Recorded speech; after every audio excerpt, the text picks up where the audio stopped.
530 million. Mm. That is a number we are starting with today. And I just want you to, visualize that for a second. That isn't lottery money. No. It's not a valuation for some tech startup that doesn't even make a profit yet. No, that is hard currency. Mm. We're talking about 500 million Saudi riyals in secured, signed, stamped government contracts. And it's not just the money, which is staggering on its own. It's the volume. Mm. We are looking at a log of 47 awarded projects. 47 wins. And then there's a metric that actually made me sweat a little bit when I first read it, a 99.9% on-time submission rate. Right. Which, if you don't work in government tendering, that might sound like, oh, good job. Yeah, you turn your homework in on time. You hit the submit button. Good for you. But in this world, Here. the world of high-stakes Saudi government procurement, that is a unicorn statistic. I mean, Yep. we are talking about arguably one of the most high-pressure, deadline-driven environments on the entire planet. Okay, so break that down. What does that pressure actually look like? You have these massive RFPs, requests for proposals, Yeah. that just drop with, like, impossible deadlines. Right. You've got technical requirements that literally contradict each other in the same document. Mm-hmm. You have compliance forms that need signatures from 3 different executives, and one of them is on vacation in London. So just chaos. It's managed chaos. Yeah. And to hit 99.9% in that environment, that is not just good work. That is mechanical precision. It makes you picture a machine, doesn't it? When I looked at the spreadsheet of all these wings, from Saudi Azam, Ebtekar, Lawaz, I pictured a corporate algorithm. A war room. A war room, exactly. A team of 50 people in a room just fueled by coffee and probably a lot of fear. You imagine the suit. Yeah. Classic boardroom operator. Just linear, ruthless efficiency. Exactly. Yeah. But today, we are not looking at a team. We're not even really looking at an algorithm. We're looking at one man. One guy. His name is Khaled Abu Al-Atta. In the industry, they just call him Snare Mary X. And the reason we are dedicating a whole deep dive to him isn't just because he's some kind of wizard at winning bids. Honestly, if he were just another corporate superstar, I probably wouldn't care that much. It would be a business case study. A bit, dry. So boring. But this is not a business case. This is a psychological thriller. Because that bid hero persona, that incredible, massive success, Yeah. that is only side A of the tape. And side B is, well, it's haunting. It's the polar opposite of efficiency. It's the complete inverse of precision. We are talking about a decade. A decade lost to severe grinding addiction. I mean, hashish, tramadol, heroin, what they call brown sugar on the street. It's this duality that just grabs you. You have this guy who can walk into a failing portfolio at a company like Saudi Azam and completely turn it around. He's writing these intricate proposals for the Ministry of Justice. He's designing cultural fit indices for the government. He's literally the architect of order. And at the same time, and this is the part that's hard to wrap your head around, literally at the same time, his own life is an absolute ruin. It creates this incredibly heavy tension.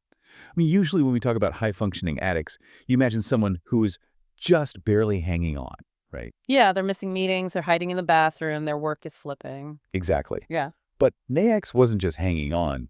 Professionally, he was accelerating. He was thriving in a field that demands absolute, unerring precision, all while his personal reality was just dissolving into chaos. So here is our mission for this deep dive. We are going to profile this man, but we are not just reading his biography. We want to reverse engineer the psychology of the bid hero. Okay. What makes him so effective? How does he do it? And this is the question I keep coming back to. Is it possible that the addiction, the chaos, actually gave him some of the tools he needed to win these bids? That is the controversial question, isn't it? And then, once we understand the hero, we're going to deconstruct the fuck-ups, and I'm using his word there, not mine. We're going to look at the psychological roots of his collapse. Because you really can't understand the success without understanding the trauma. There are two sides of the same coin. They're fueled by the exact same engine. Let's start with that engine then. Let's start with the bid hero. Because before we get into the darkness, we have to respect the light he built. We need to really understand just how good he is at this job. Accomplishment. Accomplishments only. For now, I want to look at the stats because I need you to contextualize something for me. I saw this number in the files. A 10.4% award rate. Right? Now, to a layman like me or, to someone in B2C sales, 10% sounds... Well, that sounds terrible. If I only closed 10% of my sales calls, I'd be fired. You'd be out of a job. So why is this considered a success? Context is everything here. In the world of open, competitive government tendering in a market like Saudi Arabia, you are not pitching against one or two other companies. It's not a simple choice. Oh, no. You are often fighting against dozens of massive firms. You have the big four consulting firms in there. You have huge local entities. You have international players. It is a brawl. So it's less of a polite sales conversation and more of a cage match. Precisely. And in that environment, a 10% strike rate winning 1 in 10 massive multi-million Riyal contracts is a formidable return on investment, especially when you consider the sheer volume he was managing. At Saudi Azam alone, he was over 230 bids. I was looking at one of the source documents. It was a snapshot of a bid log. It just lists Khaled Abu El Ada next to 190 individual bids. Just seeing the rows in the spreadsheet gave me anxiety. It's an avalanche of work. It truly is. But what does that work actually look like? I mean, when we say bid management, I think some people might imagine just filling out a form, name, address, price, click submit. Oh, God, no. I mean, that's the compliance part, and even that is a minefield of its own. But the real work, the place where he built his reputation, is in the solutioning. He's the guy who takes on what his colleagues call the impossible bids. Define impossible in this context. What does that mean? Okay, picture this. The ministry releases an RFP on a Thursday afternoon. The deadline is Sunday morning. The scope is incredibly vague. They say they want a digital transformation strategy, but they haven't actually defined what systems they currently use or what their real problems are. So you have 72 hours to invent a perfect solution for a problem they haven't even fully defined for you. Exactly. Yeah. And Naix is the guy who steps in when the entire technical team is panicking. He has to coordinate finance, legal, technical, HR, everyone. He's the conductor. He's the conductor of the orchestra of chaos. And he has to synthesize all of that into a single document that is not only legally compliant down to the last comma, but is also persuasive. He has to tell a story. He calls himself a translator. I want to double click on that, translator, because he doesn't just mean from English to Arabic, right? Oh, he does that too. No, not at all. He means translating chaos into order. A government RFP is, by its nature, technical chaos. It's 100 pages of jargon and conflicting requirements. Yeah. His superpower is taking that complete mess and translating it into a clear, compelling narrative that makes the client on the other side say, yes, these guys get us. It's about empathy then, in a weird way. It is. And here is where it gets absolutely fascinating from a psychological perspective. He connects this skill, this translation ability, directly back to his past. The ghostwriting. As a ghostwriter for rap lyrics. I loved that detail. Okay, wait, before we get deep into the rap lyrics, which we definitely have to cover, I want to look at a specific win because it just feels so perfect. The Behavioral Insights Lab for the Ministry of Justice, 19 million Riyals. A massive, complex project. What on earth is a Behavioral Insights Lab? So it's based on something called nudge theory. The basic idea is that governments want to understand why people do what they do so they can design policies that gently nudge them toward better behavior without forcing them. Like what? Give me an example. Okay, so like how do we design a court summons letter so that people actually show up to their court date? Do we change the font, the color of the paper, the wording? The lab's job is to figure that out. Okay, pause. Just pause right there. Do you see the irony here? It is blinding. It's almost painful. Here is a man who has spent years, literally years, battling his own behavioral impulses, his own psychology, completely unable to nudge himself away from heroin. And now he is professionally designing the entire framework for a government lab dedicated to understanding and influencing human behavior. It suggests a level of introspection that he somehow managed to apply to business, even if he couldn't apply to himself at the time. He isn't just finding people or calculating prices, he's systemizing human behavior. He's creating a matrix to understand people. It's almost as if, by creating structure for the government, for the world, he's trying to impose some kind of structure on himself. A world that, for him personally, was often spinning completely out of control. Absolutely. And it wasn't a one-off. Then there's the Local Content and Government Procurement Authority, the LCGPA. He won a framework agreement to design their internal governance unit. Again, look at the pattern. Governance. And for the Cultural Development Fund, he designed a headhunting strategy that used psychometric screening and cultural fit indices. Screening. Indices. These are all tools of measurement, of definition, of control. He is obsessed with defining things, with putting them in boxes. Because if you can define something, if you can measure it, You can control it. you can control it. Or at least you feel like you can. And we can't forget the NIBRA system For ZATCA and SDAIA, that was a 15 million SAR win to improve national tax systems. I mean, the range here is just wild. Fair. From tax systems to behavior labs to cultural development. It shows incredible adaptability. But I want to go back to something you mentioned earlier, that idea of the endless fuel.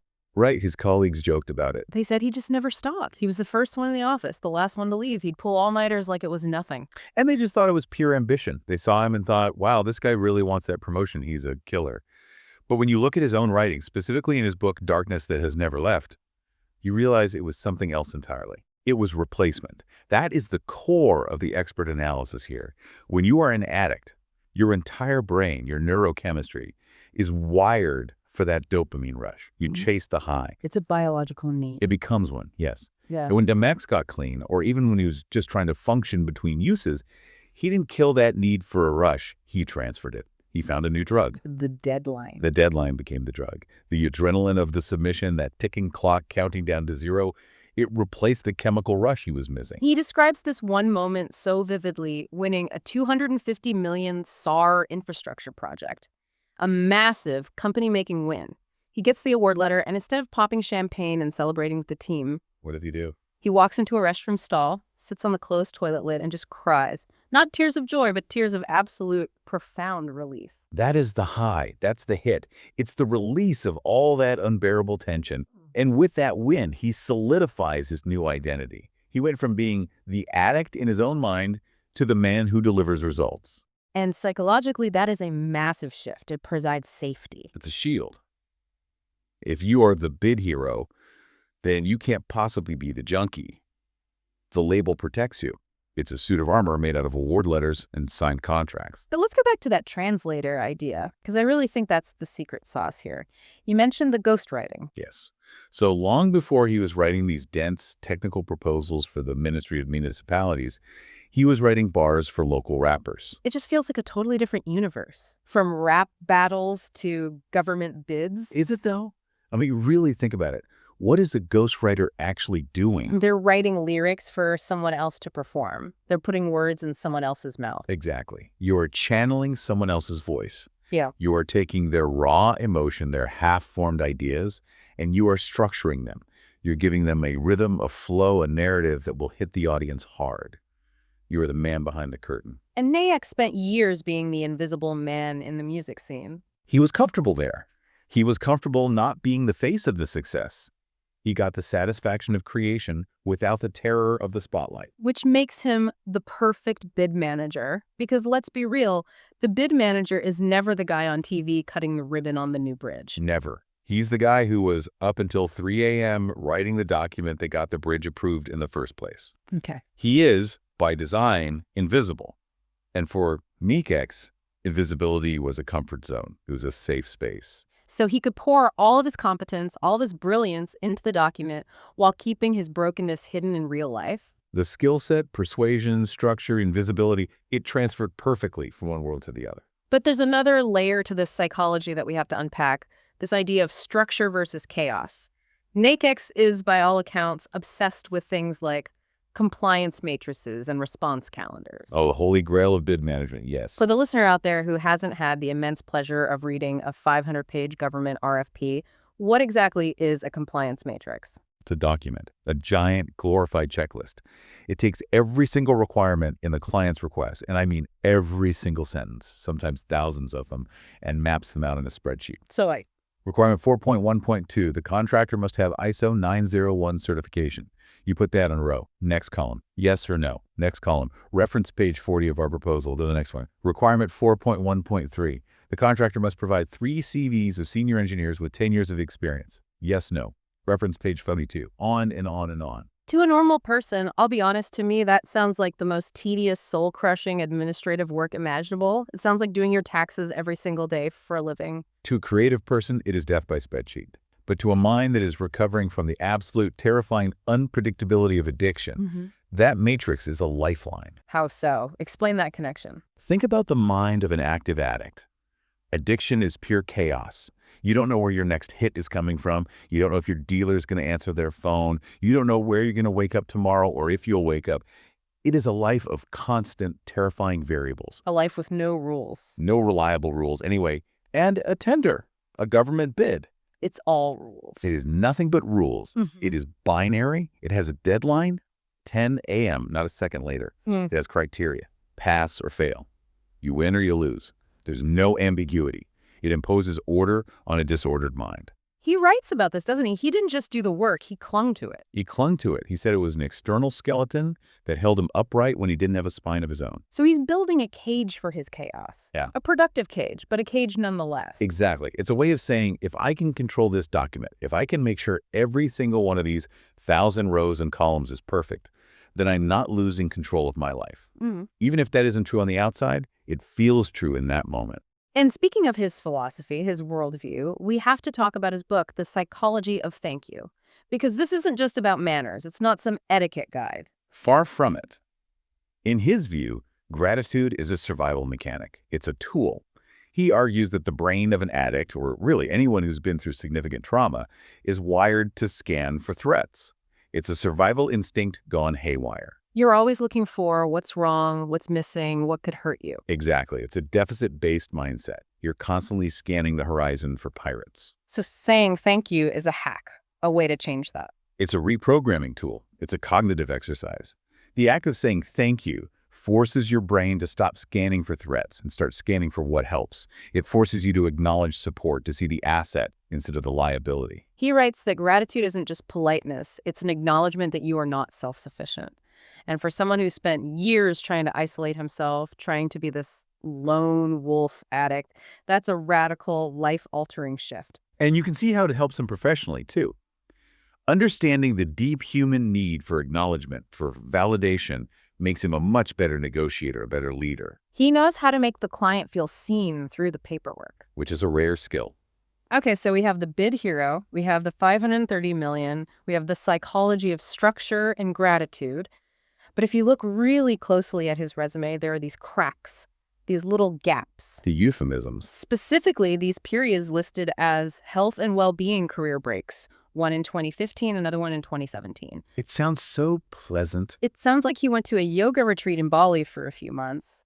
I'm focusing on my health and well-being. Right. But in reality, these were stints in rehab. These were the moments where the bid hero armor completely shattered and fell apart. So I think it's time to pivot. We've seen the shiny, successful exterior. We've analyzed the architecture of his winning. Let's peel it back. Let's look at the fuck-ups. And to do that, we have to start at the root. We have to go back to the beginning. We have to go back to Sad City. Sad City. That's his pseudonym for the conservative, restrictive environment he grew up in. And he describes his entire childhood with this one intense, overwhelming feeling. The invisible wall. Hitting an invisible wall everywhere he turned. He talks about feeling like an inner outlier. He's this kid who is obsessed with American rap music, with rebellion, with ideas from outside his world. But he's in an environment where none of that is okay. Right. But he doesn't act out in the tip away, does he? He's not the kid who burns the house down or gets into fights at school. Oh, he internalizes. He adopts a mantra. And this phrase, I swear, it explains almost everything that comes later. Play it smart and do not bark. Play it smart and do not bark. That phrase chills me a little bit. It sounds so calculated, so manipulative for a kid. It is a survival strategy, but it's a very dangerous one. Because it teaches you to split yourself into two. You present a compliant, polite, smart mask to the world, to your parents, to your teachers, to authority. The good son. The good son. While your true self, your real desires, your anger, your curiosity, all of that gets hidden away in the basement. He learned how to live a double life as a child. And that is the absolute prerequisite for becoming a high-functioning addict later on. He was practicing the deception long before he ever touched a drug. The foundation was already there. And then comes the red pill moment. And I don't mean the movie The Matrix. I mean literally red pills. Tramadol. This happened in engineering school. And this is a really critical distinction we have to make because it breaks the common stereotype of how addiction starts. He didn't start taking opioids to party. It wasn't recreational. It wasn't about getting high in that sense. He took them to work. He took them to be better. The story about his classmate, H, it's so telling. H calls him and says, hey, can you get me 2 red pills before class? And X gets them, but he decides to take one himself. And why? To study, to focus, to stay awake longer. This is what he calls the psychology of more. He fell into the incredibly seductive trap of believing that chemicals were a productivity tool. The ultimate life hack. He felt the tramadol gave him this incredible clarity, this boundless energy, this unshakable confidence. He could ghostwrite lyrics all night and then go to his engineering classes and ace an exam all day. It's the illusion of the limitless pill from that movie. The idea that you can unlock a better version of yourself with a chemical. But it opened the door. And once that door is open, The substances get heavier. The descent is almost mechanical. It's efficient in its own dark, terrible way. He moves from hashish, which was his benign escape from the conservatism of Sad City, to tramadol for work. But then the pressure starts to build. The ghostwriting, which was once a passion, becomes a burden. this part of his story for me was just heartbreaking. The ghostwriter's burden. He's writing these incredible lyrics for other people who are getting famous off his words. He calls it the invisible man syndrome. He's there, but he's not there. And there's this one story, the Lost Song. This is a pivotal moment in his psychology. It's a real fork in the road. He had written what he considered his masterpiece. This was it, his chance to break out, maybe get some credit, get his name on the track. But the anxiety, the sheer pressure of potential success, it terrified him. It was too much. So the night before the big recording session, instead of preparing or resting, he went on a heroin binge.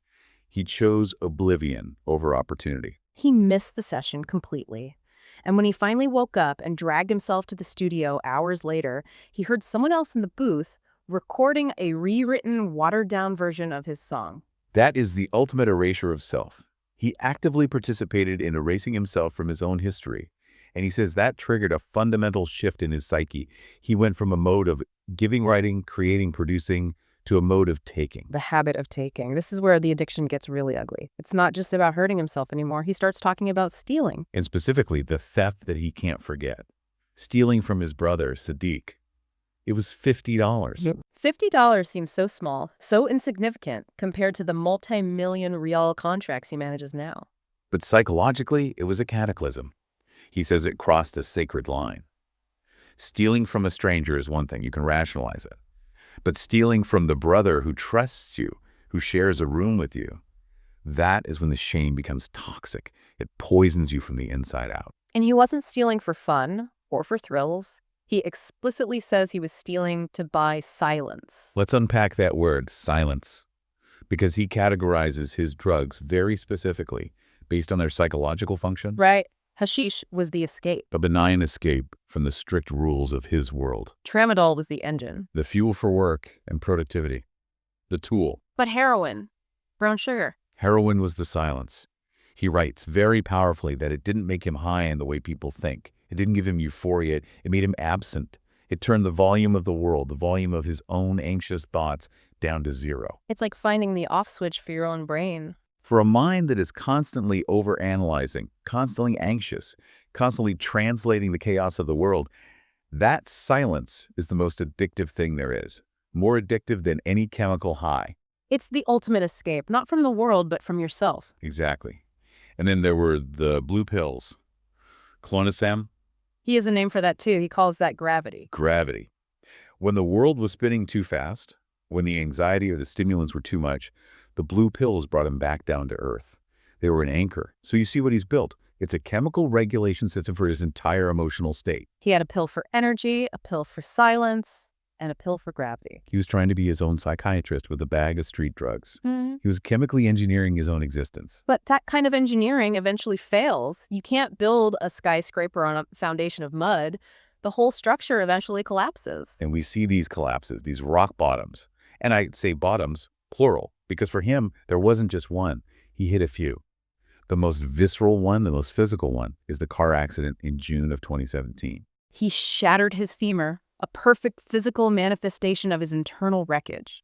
He's in a cast, he's immobile, he's trapped. But the most telling detail of that whole period is what he calls the blue dream paradox. The plant. This image just stuck with me so much. While he's recovering, literally unable to walk, he grows a cannabis plant in a locker in his room. A little secret garden. But listen to how he grew it. This wasn't just, throwing a seed in a pot and hoping for the best. He treated that plant with the incredible discipline and precision he lacked in his own life. He's researching techniques online. He's topping it. He's training it to grow a certain way. He's checking the pH levels of the soil every day. He calls it a contained sunrise. It's such a poignant, heartbreaking image. Here is this man, his own body is broken, his life is an absolute shambles, but inside this little metal locker, he is nurturing this perfect, structured, beautiful, living thing. It shows that the capacity for care, for attention to detail, the skills of the bit hero were always there. They were just tragically misdirected. He was building something perfect while his own life was broken. It's a tragedy, but it's also, in a weird way, a sign of hope. The competence hadn't left him, it was just focused on the wrong thing. And then after that, we have the Etisalat and AT&T collapses. Yeah. This is where the duality becomes almost absurd. He's trying to live a normal life. He gets a job in customer service. And he's great at it. He has the highest customer satisfaction scores on the entire floor. He's winning Employee of the Month awards for being the calm, reassuring voice for angry customers calling about their phone bills. And at the same time, on his breaks, he is shooting up in the bathroom. The foil incident, can you tell us about that? It's such a small, mundane thing that shows how deep the triggers go.